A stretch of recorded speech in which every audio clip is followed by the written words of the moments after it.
Immediately Jesus made the disciples get into the boat and go on ahead of him to the other side while he dismissed the crowd. After he dismissed them, he went up on a mountainside by himself to pray.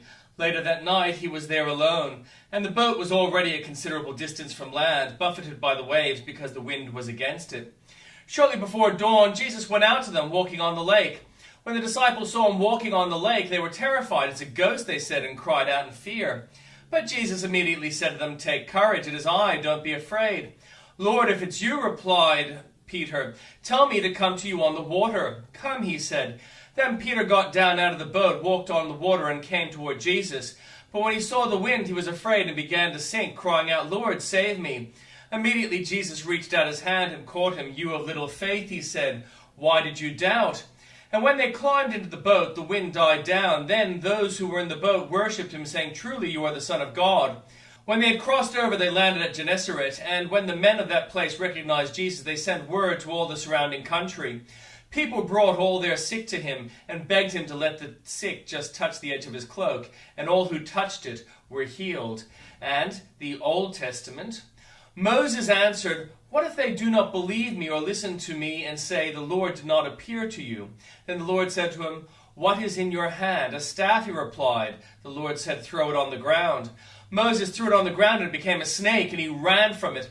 Then the Lord said to him, "Reach out your hand and take it by the tail." So Moses reached out and took hold of the snake, and it turned back into a staff in his hand. "This," said the Lord, "is so that they may believe that the Lord, the God of their fathers, the God of Abraham, and the God of Isaac, and the God of Jacob, has appeared to you." Then the Lord said, "Put your hand inside your cloak." So Moses put his hand into his cloak, and when he took it out, the skin was leprous. It had become as white as snow. "Now put it back into your cloak," he said. So Moses put his hand back into his cloak, and when he took it out, it was restored like the rest of his flesh. Then the Lord said, "If they did not believe you or pay attention to the first sign, they may also believe the second. But if they do not believe those two signs or listen to you, take some water from the Nile and pour it on the dry ground. The water you take from the river will become blood on the ground." Moses said to the Lord, "Pardon your servant, Lord. I have never been eloquent, neither in the past nor since you have spoken to your servant. I am slow of speech and tongue." The Lord said to him, "Who gave human beings their mouths? Who made them deaf or mute? Who gives them sight or makes them blind? Is it not I, the Lord? Now go, I will help you speak and will teach you what to say." But Moses said, "Pardon your servant, Lord. Please send someone else." Then the Lord's anger burned against Moses, and he said, "What about your brother Aaron the Levite? I know he can speak well. He is already on his way to meet you, and he'll be glad to see you. You shall speak to him and put words in his mouth. I will help both of you speak and will teach you what to do. He will speak to the people for you, and it will be as if he were to put your mouth and as if you were God to him. But take this staff in your hand so you can perform the signs with it." Then Moses went back to Jethro, his father-in-law, and said to him, "Let me return to my own people in Egypt to see if any of them are still alive." Jethro said, "Go, and I wish you well." Now the Lord had said to Moses in Midian, "Go back to Egypt, for all those who wanted to kill you are dead." So Moses took his wife and sons, put them on a donkey, and started back to Egypt. And he took the staff of God in his hands. The Lord said to Moses, "When you return to Egypt, see that you perform before the Pharaoh all the wonders I have given you the power to do. But I will harden his heart so that he will not let the people go. Then say to Pharaoh, 'This is what the Lord says. Israel is my firstborn son, and I told you, let my son go, so he may worship me. But you may refuse to let him go, so I will kill your firstborn son.'" At a lodging place on the way, the Lord met Moses and was about to kill him. But Zipporah took a flint knife, cut off her son's foreskin, and touched Moses' feet with it. "Surely you are a bridegroom of the blood to me," she said, so the Lord let him alone. At that time she said bridegroom of blood, referring to circumcision. The Lord said to Aaron, "Go into the wilderness to meet Moses." So he met Moses at the mountain of God and kissed him. Then Moses told Aaron everything the Lord had sent him to say, and also about all the signs he had commanded him to perform. Moses and Aaron brought together all the elders of the Israelites, and Aaron told them everything the Lord had said to Moses. He also performed the signs before the people, and they believed. And when they heard what the Lord was concerned about them, and had seen their misery, they bowed down and worshipped. Afterward, Moses and Aaron went to Pharaoh and said, "This is what the Lord, the God of Israel, says. Let the people go, so that they may hold a festival to me in the wilderness." Pharaoh said, "Who is the Lord that I should obey him and let Israel go? I do not know the Lord, and I will not let Israel go." Then they said, "The God of the Hebrews has met with us. Now let us take a 3-day journey into the wilderness to offer sacrifices to the Lord our God. or he may strike us with plagues with the sword." But the king of Egypt said, "Moses and Aaron, why are you taking the people away from their labor? Get back to your work." Then Pharaoh said, "Look, the people of the land are now numerous, and you are stopping them from working." That same day Pharaoh gave this order to the slave drivers and overseers in charge of the people: "You are no longer to supply the people with straw for making bricks. Let them go and gather their own straw, but require them to make the same number of bricks as before. Don't reduce the quota. They are lazy, that is why they are crying out, 'Let us go and sacrifice to our God.' Make the work harder for the people so that they keep working and pay no attention to lies." Then the slave drivers and the overseers went out and said to the people, "This is what the Pharaoh says: I will not give you any more straw. Go and get your own straw, because wherever you can find it, but your work will not be reduced at all." So the people scattered all over Egypt to gather stubble to use for straw. The slave drivers kept pressing them, saying, "Complete the work required of you each day, just as when you had straw." And Pharaoh's slave drivers beat the Israelite overseers they had appointed, demanding, "Why haven't you met your quota of bricks yesterday or today as before?"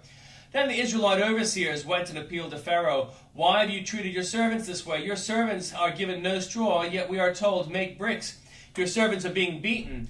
But the fault is with your own people." Pharaoh said, "Lazy. That's what you are, lazy. That is why you keep saying, 'Let us go and sacrifice to the Lord.' Now get to work. You will not be given any straw, yet you must produce your own full quota of bricks." The Israelite overseers realized they were in trouble when they were told, "You are not to reduce the number of bricks required of each day." When they left Pharaoh, they found Moses and Aaron waiting to meet them, and they said, "May the Lord look on you and judge you. You have made us obnoxious to Pharaoh and to his officials, and have put a sword in their hand to kill us." Moses returned to the Lord and said, "Why, Lord, have you brought trouble on his people? Is this why you sent me? Ever since I went to Pharaoh to speak in your name, he has brought trouble on his people. You have not rescued your people at all." Then the Lord said to Moses, "Now you will see what I will do to Pharaoh. Because of my mighty hand he let them go. Because of my mighty hand he will drive them out of his country." God also said to Moses, "I am the Lord. I appeared to Abraham, to Isaac, and to Jacob as God Almighty. But my name, the Lord, I did not make myself fully known to them. I also established my covenant with them to give them the land of Canaan, where they resided as foreigners. Moreover, I have heard the groaning of the Israelites, whom the Egyptians are enslaving, and I have remembered my covenant. Therefore say to the Israelites, I am the Lord, and I will bring you out from under the yoke of Egyptians. I will free you from being slaves to them, and I will redeem you with an outstretched arm and with mighty acts of judgment. I will take you as my own people, and I will be your God. Then you will know that I am the Lord your God, and brought you out from under the yoke of the Egyptians. And I will bring you to the land I swore with uplifted hand to give to Abraham, to Isaac, and to Jacob. I will give it to you as a possession. I am the Lord." Moses reported this to the Israelites, but they did not listen to him because of this discouragement and harsh labor. Then the Lord said to Moses, "Go tell Pharaoh, king of Egypt, to let the Israelites go out of this country." But Moses said to the Lord, "If the Israelites will not listen to me, why would Pharaoh listen to me, since I speak with faltering lips?" Now the Lord spoke to Moses and Aaron about the Israelites and Pharaoh, king of Egypt, and he commanded them to bring the Israelites out of Egypt. These were the heads of their families. The sons of Reuben, the firstborn sons of Israel, were Hanok and Palu, Hezron and Carmi. They were the clans of Reuben. The sons of Simeon were Jemuel, Jamin, Ohad, Jakir, Zohar, and Shaul, the son of a Canaanite woman. These were the clans of Simeon. These were the names of the sons of Levi according to their records: Gershon, Kohath, Merari. Levi lived 137 years. The sons of Gershon by clans were Libni and Shimei. The sons of Kohath were Amram, Ishar, Hebron, and Uzziel. Kohath lived 133 years. The sons of Merari were Amali and Mushi.